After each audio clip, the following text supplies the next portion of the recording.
Satu hari ketika kumpul dengan para sahabat, Rasulullah bertanya, "Atadruna manil muflis?" Tuan-tuan, tahu nggak kamu siapa orang yang bangkrut? Orang yang tidak beruntung, orang yang sial. Siapa itu? Macam-macam jawaban sahabat. Oh, orang bangkrut itu kalau dipecat dari jabatan.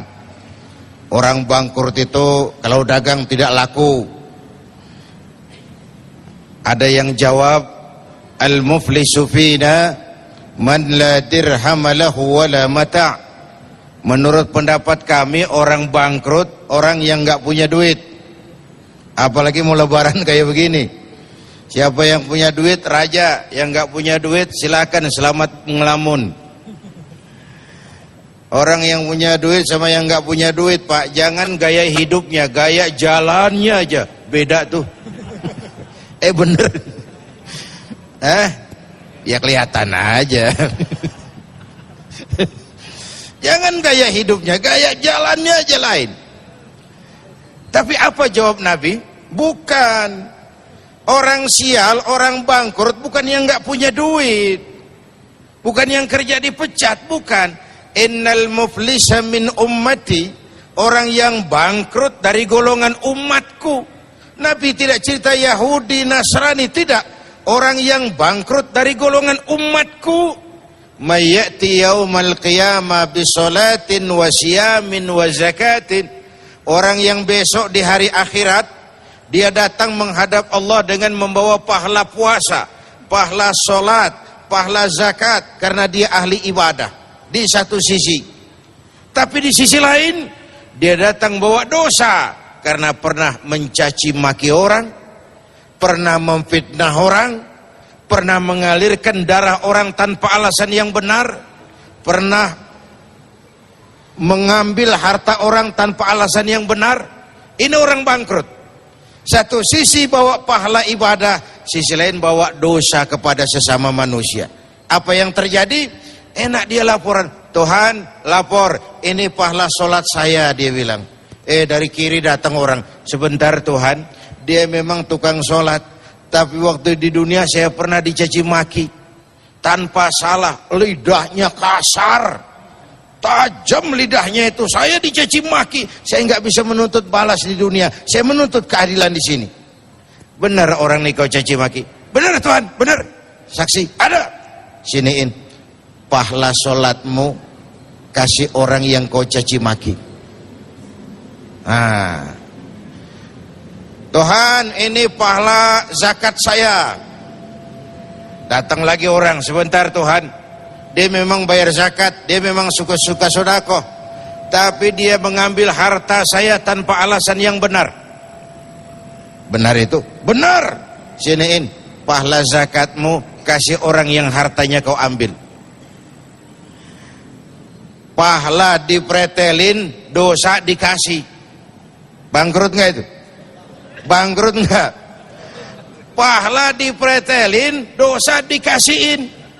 Kenapa? Ini orang cuma baik hubungannya dengan Allah, tapi enggak baik hubungannya dengan sesama. Lidahnya kasar, tangannya celamitan, tahu celamitan? Tangannya celamitan, suka ngambil hak orang, suka fitnah, suka caci maki, membunuh tanpa alasan yang benar. Baik hubungannya dengan Allah, tapi tidak baik hubungannya dengan sesama manusia. Yang lebih celaka, fa in faniyat hasanatuhu qabla ayyuqda ma alaihi. Kalau pahala kebaikannya udah bures, habis, tapi yang nagih masih banyak. Orang yang dia sakiti masih banyak, orang yang dia fitnah masih banyak, orang dia makan hartanya secara zalim masih banyak.